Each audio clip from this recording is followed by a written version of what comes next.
बिहार के विश्वविद्यालयों के भीतर हो रहे भ्रष्टाचार की जांच और भ्रष्ट अधिकारियों पर अब कोई कार्रवाई नहीं होगी।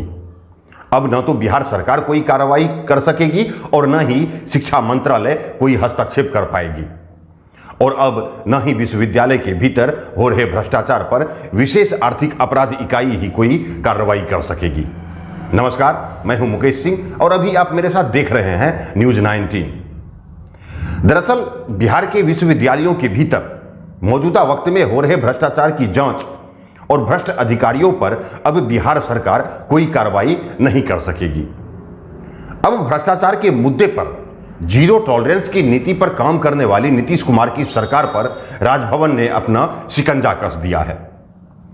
दरअसल राजभवन ने बिहार सरकार के मुख्य सचिव को एक पत्र भेजकर यह कहा है कि विश्वविद्यालयों के भीतर वित्तीय अनियमितता की जांच या फिर कोई कार्रवाई सरकार और उसके अधिकारी नहीं कर सकते हैं, और यदि सरकार या उसके अधिकारी इस मामले पर कोई कार्रवाई करते हैं तो भ्रष्टाचार निवारण अधिनियम 1988 और संशोधित 2018 की धारा 17A का उल्लंघन करते हैं। यानी अब बिहार के विश्वविद्यालयों के भीतर लूट होती रहे, फर्जीवाड़ा होता रहे, भ्रष्ट अधिकारी भ्रष्टाचार की पोटली पर बैठा रहे, बिहार के छात्रों का दोहन होता रहे, छात्रों के भविष्य के साथ लगातार खिलवाड़ होता रहे, और ये सारी बातों के रहते बिहार सरकार और उनके विभाग भी भ्रष्टाचार के मुद्दे पर टकटकी लगाए सिर्फ देखता रहे। यही लिखा है राज्यपाल के प्रधान सचिव रॉबर्ट एल चैंथ्यू के इस पत्र में। राज्यपाल के प्रधान सचिव ने सरकार के मुख्य सचिव को लिखे पत्र में कहा है कि विशेष आर्थिक अपराध इकाई बिना सक्षम प्राधिकार की अनुमति के बिहार के विश्वविद्यालयों में कोई कार्रवाई नहीं कर सकती है, और ऐसे मामले में सक्षम प्राधिकार राज्यपाल व कुलाधिपति होते हैं।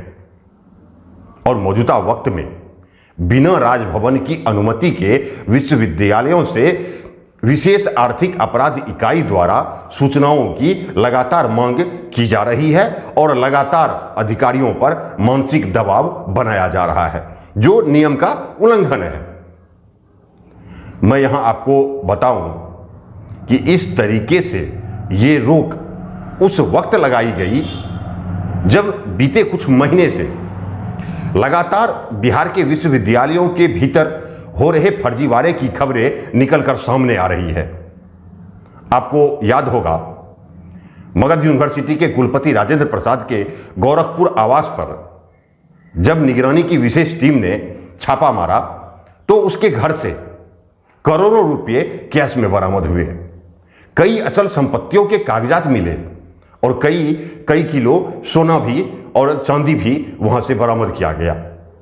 और इस बीच कई अन्य विश्वविद्यालयों के भीतर से भी भ्रष्टाचार और फर्जीवाड़े का खुलासा होता रहा, चाहे मुजफ्फरपुर यूनिवर्सिटी हो या फिर पटना यूनिवर्सिटी हो, ललित नारायण मिथिला यूनिवर्सिटी हो या फिर BN मंडल यूनिवर्सिटी हो, तिलका मांझी यूनिवर्सिटी हो या फिर पूर्णिया यूनिवर्सिटी हो, सभी विश्वविद्यालयों से फर्जीवाड़े के मामले सामने आने लगे। इसी दौरान फर्जीवाड़े का मामला मुख्यमंत्री के संज्ञान में भी आया, और शिक्षा मंत्रालय के साथ साथ जब निगरानी विभाग ने जांच और कार्रवाई करनी शुरू की तो राजभवन ने अधिनियम की धाराओं का हवाला देते हुए कहा कि मौजूदा वक्त में विश्वविद्यालयों के भीतर भ्रष्टाचार के खिलाफ विशेष आर्थिक अपराध इकाई द्वारा की जा रही कार्रवाई पर तत्काल रोक लगाई जाए। राजभवन के प्रधान सचिव रॉबर्ट एल चैंथ्यू ने पत्र में दलील दी है कि राजभवन के पूर्वानुमति प्राप्त किए बिना ही इस प्रकार की कार्रवाई से कई दुष्परिणाम सामने आ रहे हैं। उन्होंने लिखा है कि विश्वविद्यालय में अनावश्यक रूप से भय का वातावरण उत्पन्न होने से वहां कार्यरत पदाधिकारी और कर्मचारी पर निरर्थक मानसिक दबाव होने से उनके द्वारा संपादित किए जाने वाले दैनिक कार्यों पर और विश्वविद्यालयों में पठन पाठन के शैक्षणिक वातावरण पर भी प्रतिकूल प्रभाव पड़ रहा है।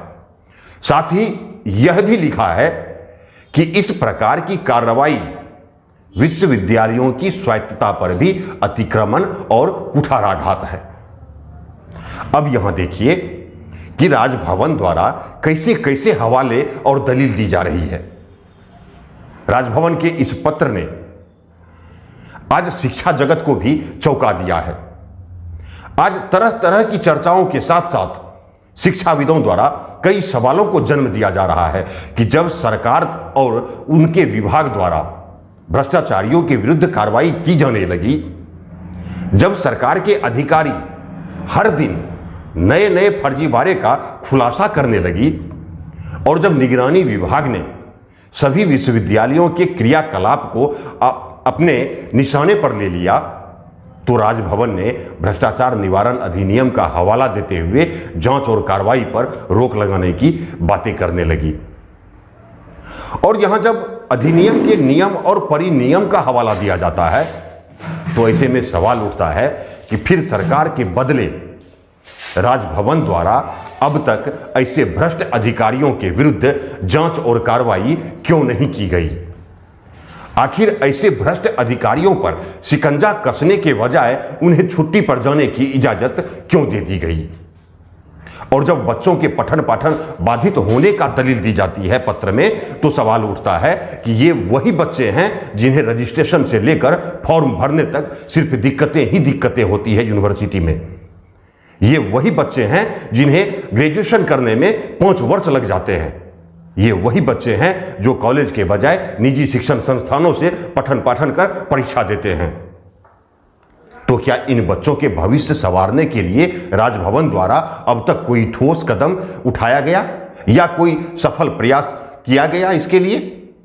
जब भ्रष्ट अधिकारी को बचाने के लिए अधिनियम का हवाला दिया जा सकता है, तो फिर बच्चों से उनके शिक्षा का अधिकार के साथ खिलवाड़ क्यों? और ऐसे हालातों में जब राजभवन द्वारा यह दलील दी जाती है कि इस तरीके की कार्रवाई से विश्वविद्यालय की स्वायत्तता पर अतिक्रमण और कुठाराघात है, तो सवाल और प्रमुखता से खड़ा हो जाता है कि जब 18 मार्च 2021 को राज्यपाल कोटे से बनाए जाने वाले 12 एमएलसी का मनोनयन पर बिहार सरकार ने अपना कब्जा कर लिया था, तो क्या वो राजभवन और महामहिम के अधिकारों का अतिक्रमण नहीं था? जबकि राज्यपाल कोटे से मनोनीत होने वाले एमएलसी वही हो सकते हैं जो कला, साहित्य, फिल्म, खेल, शिक्षा और विज्ञान, साथ ही समाज सेवा के क्षेत्र में अपना उत्कृष्ट योगदान दे रहे हैं या दिए हैं। वैसे लोगों का चयन किया जाना था। लेकिन 18 मार्च 2021 को जिन 12 एमएलसी का मनोनयन किया गया, उनमें से 9 एमएलसी किसी न किसी राजनीतिक दलों के सदस्य हैं। तो यहां सवाल उठता है कि क्या अपने अपने क्षेत्र में उत्कृष्ट योगदान देने वालों के अधिकारों पर ये कुठाराघात नहीं था? क्या ये राज्यपाल के अधिकारों का अतिक्रमण नहीं था? क्या ये संविधान की धाराओं का उल्लंघन नहीं था?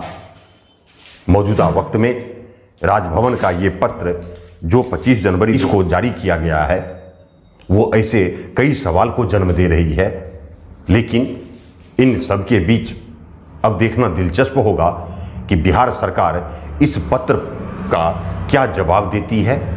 अब देखना और भी दिलचस्प हो जाएगा कि भ्रष्टाचार के विरुद्ध जीरो टॉलरेंस पर काम करने वाली नीतीश कुमार की सरकार भ्रष्टाचार के ऐसे मामलों पर, ऐसे पत्र पर अब क्या निदान निकालती है। बहुत बहुत धन्यवाद। यदि अभी तक आपने हमारे न्यूज़ 19 के YouTube चैनल को सब्सक्राइब नहीं किया है तो सब्सक्राइब कर लें और न्यूज़ 19 के फेसबुक पेज को लाइक, फॉलो और शेयर अवश्य कर लें, ताकि हर छिपी और दबी हुई खबरें आपके पास आसानी से पहुंचती रहे।